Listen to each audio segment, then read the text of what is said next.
Andreas Umland, analyst from the Stockholm Center for Eastern European Studies, joins us now to discuss the latest. Good morning, sir. Thank you for your time. So Michael Waltz confirmed the shape of the negotiated deal, a US-Ukraine minerals deal, potential for European troops on the ground to secure peace, Kyiv giving up its ambitions to join NATO, and Ukraine ceding some parts of its land in the Donbas regions, as well as territories heavily populated by the people of Russia. So how likely you think these terms could go well with the Russian side? And do you think this could be the final settlement?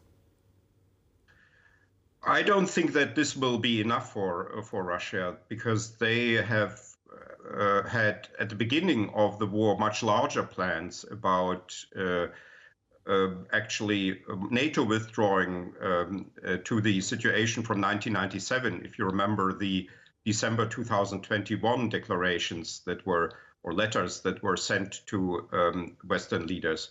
So this is already a very far-reaching, what Waltz said, a very far-reaching concession from Ukraine, and the US is actually, by way of supporting that in its mediating role, now violating a number of agreements that it has with Ukraine, starting from the Budapest Memorandum, the Strategic Charter from 2008, by the way, signed then by a Republican President, George Bush Jr., or the bilateral security agreement between Ukraine and the US signed in 2024. And now the US is suddenly sort of mediating a deal where Ukraine would cede territory. So that is a worrisome development by itself, but I don't even think that this sort of trampling of international law will be sufficient for Putin. He wants more, and he wants eventually some sort of control over Ukraine. He calls that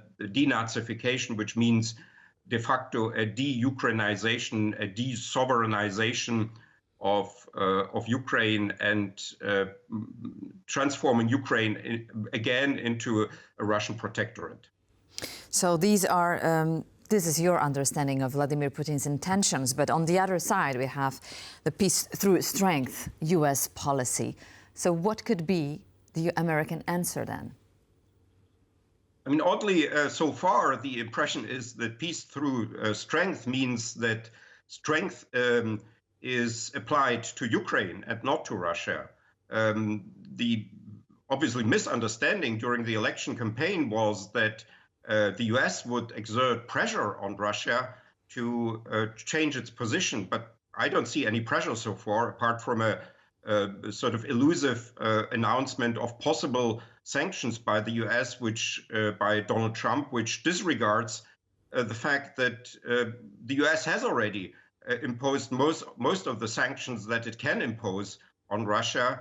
And if it wants to really hurt Russia, then the US would actually have to impose heavy sanctions on third parties, on countries like China, India, other countries that are currently trading with Russia and that have replaced the West as a trading partner. But is the US really ready to then go into a global trade war for Ukraine? I have my doubts. So this is an empty threat by Trump, and all the pressure so far, all the strength so far has gone in the direction of Ukraine.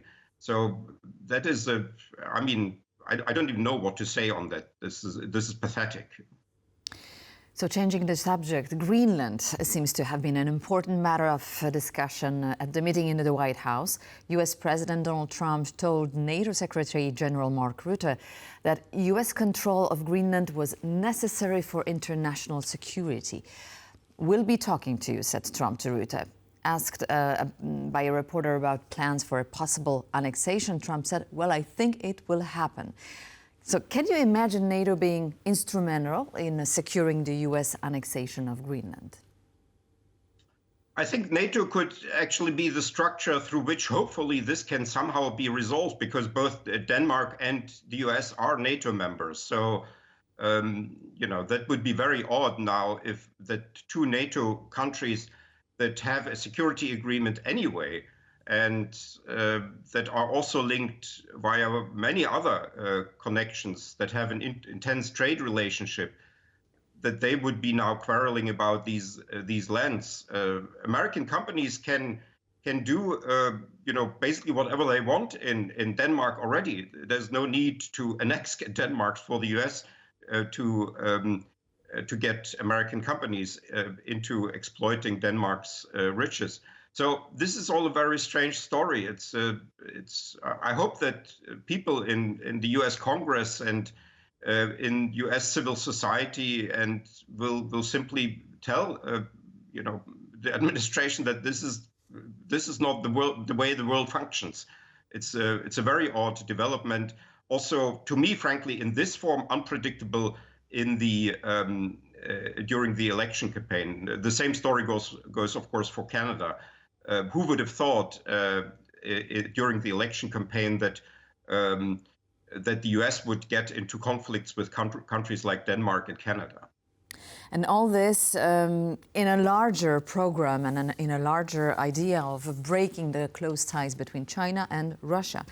And China is hosting a meeting with Russian and Iranian representatives on Friday to discuss the Iranian nuclear program. That's according to Chinese Foreign Ministry. So how is this Donald Trump's idea going, according to you? I also think it's not going well because these relations now, I would also say, unfortunately, between Russia and China are very deep. They are bilateral.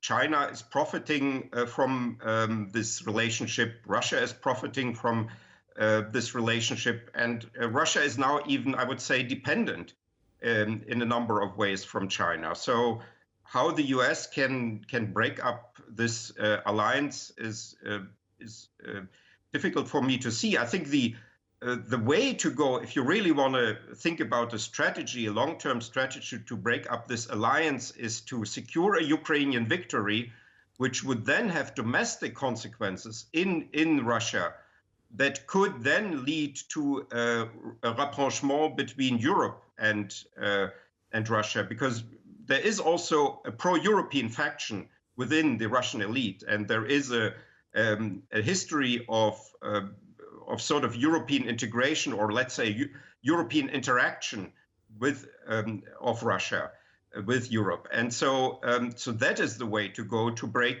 the alliance with China, and not by throwing Ukraine under the bus in order to mollify Putin.